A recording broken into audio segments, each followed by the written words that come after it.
to put the next question Sadhguru. to Sadhguru. Вот сейчас Насим сказал интересную Right вещь. now, Он сказал, Nassim shared an interesting insight. все He said хрупкое that all that is fragile is going to и break исчезнет. and will disappear. Первое, что мне сразу Now, же the пришло в first thing I голову, thought что самый about хрупкий элемент в этом — is, это well, мы, the most это fragile люди. element in all this are humans. We are the most Будем ли мы тем fragile element. субъектом, которые Are we сломаются going to первыми в be этом this мире, element где that вот is эти going to технологии, break когда first in this world запустит where Маск все technologies are going to be спутники here, и where свои шары Elon Google, Musk and Google will и Facebook put наконец their научится satellites, and запускать Facebook would летательные аппараты? Будем ли мы тем самым put these видом, который satellites in the исчезнет в air? этом Will we be the интересном мире species who транзитном? will disappear in this exciting Какой вы можете transitional дать world? совет And what нам, piece of как advice can you share людям?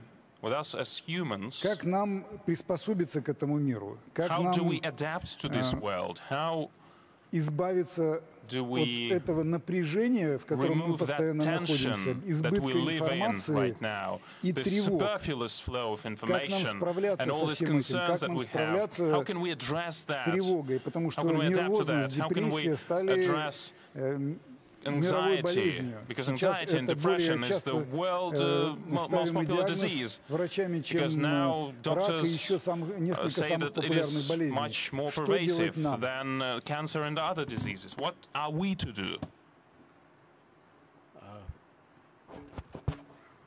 Hello. Good afternoon, everybody.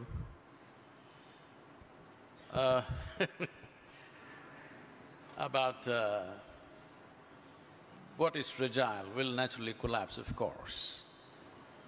But what is fragile is not the human being, but many structures that human beings have created in the form of nations, in the form of religion, in the form of companies. These things will collapse, and it's a very good thing. When we say human being, we referred only to the human as a being. We did not say a tiger being, an elephant being, an ant being. We only said human being. This means we have a capability beyond our survival process. Our life truly begins only when our survival is taken care of. Till now, at least the vaguely recorded history of 12 to 15,000 years, we've been only struggling for survival. I believe the next 25 to 50 years' time, the struggle for survival will be obliterated from this planet.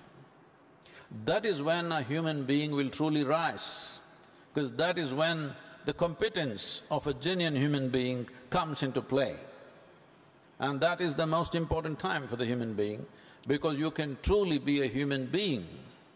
There was a time you would dominate the situation around you if you had the biggest muscles, because physical force was everything. But then mechanical machines came and suddenly your muscles look ridiculous, then you started seeing how slim you can be.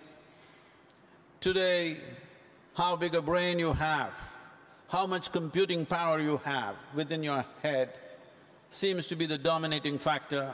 This will be meaningless in the next probably, you should tell me, maybe I'm thinking 15 years' time. My timelines may not be right, you guys are the experts. But anything that you can do by collecting data, processing and expressing in different ways will be meaningless. Your silly little phone, the smartphone, will be able to do much better than you. Already it's beginning to. This Google lady is looking smarter than the oracles of the past. I just ask, I'm in Coimbatore in southern India, I ask, what's the weather in St. Petersburg? Without batting an eyelid, she tells me within half a second, what is the weather in St. Petersburg? So, time for human beings is coming. This fear of who is going to dominate. This idea of dominance itself comes from a very poverty consciousness. This idea of dominance, why I should dominate is because what is available is limited. If I dominate, I get more, you get less. This idea will be meaningless in the next 25 to 50 years' time. Well, will there be some misuse? Well, with everything there'll be some misuse. But the use will overpower the misuse in a huge way, because nations will not determine what happens with the technology. Companies will not determine what happens with the technology. It is the consumer who determines what happens with the technology. Tomorrow's dominance is not going to be of nations or companies, but of individual people. When this happens, only when this happens, human genius will unfold like never before. We've been crippled by our survival being so difficult. When survival is handled effortlessly, everybody is wondering, what about my job? Isn't it a great day when you don't have to go to your job and you have everything that you need? Isn't that what everybody is striving for? Why is everybody trying to be rich? So that I don't have to go to work today and still I have everything that I need. This is going to be the way for every human being on this planet. If technology moves as rapidly as it should without obstructive regulations and other stuff that can be done by certain governments. But this idea of national boundaries will be meaningless. I walked into the Google office some time ago, a couple of years ago, and if you look at this, you don't know in which country you are. It doesn't look like United States. There are Indians, there are Chinese, there are African people, there are every kind of people there. You don't know in which country you are. And that is going to be the future of the entire world. You don't know in which country you are. They won't look one way, they won't speak one way.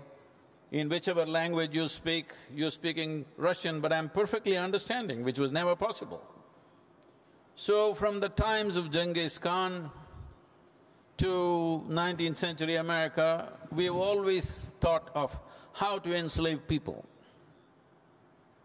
I must tell you this, the most ancient civilization on the planet, which is the Indian civilization, always thought of how to liberate people. Even today, the highest value in the yogic system is liberation.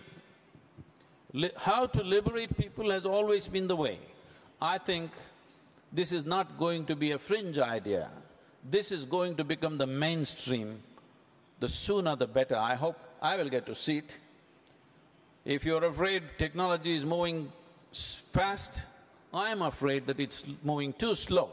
Will I be around to see that day when everybody can focus on their liberation, not on their survival? Everybody can see how to unleash their human potential, not about controlling themselves, or other people are not seeing how to control you. Because our structures of nationhood, our structures of religion, our structures of racial identities, our structures of my company versus your company, always demanded that we must control people, otherwise we cannot succeed. But a time has come now, if I give you something, if you can multiply this into 1,000,000 times, that is success. Controlling you is not the success, liberating you is the success. So, in the transitional period, of course, there will be upheavals, but upheaval means just this. When in India, when the privy purse for the Maharajas were taken away, people thought a great tragedy has struck the country, because the Maharajas went away. Those who dominated for hundreds of years, lived in palaces, all gold-coated toilets, they're gone. Aren't we glad they're gone? So similarly, those who are dominating right now may be gone. This doesn't mean human possibility is gone. I feel if technology does everything that we are doing right now, we are on a holiday of exploration. It's a real great world.